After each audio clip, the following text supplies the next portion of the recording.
Welcome to the Boxing Locker. I am Matt Goddard, former professional boxer, now boxing coach, and I'm about to blow your mind with the cross.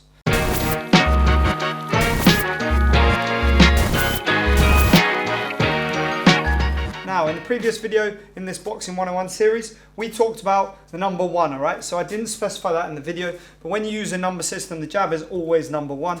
My number system we might go through in a later video, but for right now, all you're going to need to know is that the jab is number one, and now we've moved on to the number two, alright?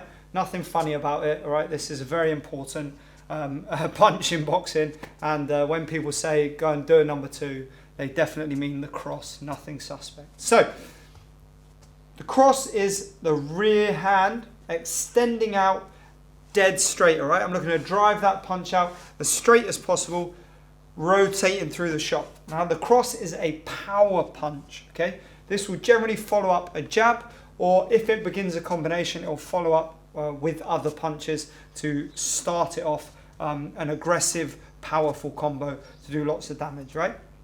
We don't want to be committing to this kind of punch with as much rotation as we should as a starting shot, all right? It's very dangerous to overcommit to the cross, so it's important that we get the fundamental basics of the technique locked in before we start considering any variations of that, right? So the number two is the cross. I get in my boxing position, in my boxing stance, my lead foot points at the target, all them good things that we've been through in the previous videos. Make sure you check those out if you haven't already, and then you'll know what we're talking about. So, boxing stance. Now, when I throw the cross, what I'm looking for is maximum possible rotation around the center point. I want my weight distribution to be about 60% on the front leg at the end of the punch, okay? What I mean by 60% is just that my hips have rotated enough that my head has come slightly over the front foot, that's all.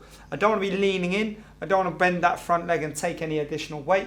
I just want to rotate more so the force snaps around that center point and the end point takes about 60%, right? So remember that back heel is slightly raised. What I'm going to do is imagine I'm stamping something out with a twist to point my front foot at my target. That then enables my hip to rotate further, which gives me greater range of movement around that joint. As I do that then, my shoulder extends, my lead shoulder is now behind me, my rear shoulder is now pointing at the target, my shoulder's lifted, my lead hand is tucked tight into the chin, and that wrist is arced down again.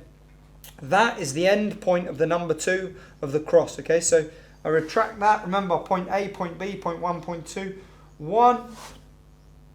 Look how far back that lead shoulder is, lead foot points at the target, rear foot points at the target, everything tucked in, and then 2, snap it back in.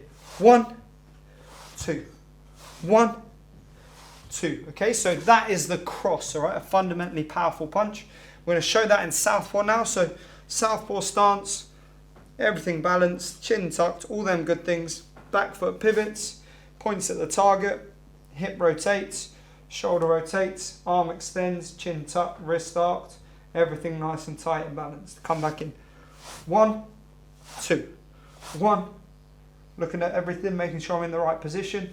2, okay? Practice it. Take the time to practice it again and again. Thousands and thousands of reps. Stand in front of the mirror and just repeat again and again and again. You cannot do these things too many times, all right? Now, important things to remember when I throw the cross. I don't want to lean in with it. I'm not pushing that back foot up. I'm twisting that foot round so that it gives my hip greater range of movement around the center, okay? If I don't lift that foot or twist that foot, what happens is that hip has a stopping point, so I lose the ability to rotate beyond that, which means I'm essentially losing power. I don't want to go onto the tips of my toes with that. Otherwise, I have no stability, and actually I'm leaking power out of that foot. So when I rotate, I want to keep the back heel slightly low and my weight sunk into both legs. That's going to enable me to drive into the punch with a lot more power and use the ground to give the punch energy itself. Okay, so one more time through it. Back foot, back hip, back shoulder, arm extends, everything tucked in behind it, lead hand tucked in high, defensive responsibility is important, chin tucked, looking at the opponent. Then I retract and I'm back where I started. Do the same thing in southpaw and repeat it for thousands of reps until you become so comfortable with that punch, you don't even have to think about all the individual aspects of it and getting them right, just to throw it like an absolute weapon. Hope you enjoyed the video. As always, remember to check out the rest of my content. and subscribe to the page. Next up, we're going to be moving on to how to throw that punch with the jab first. So keep an eye out for that video.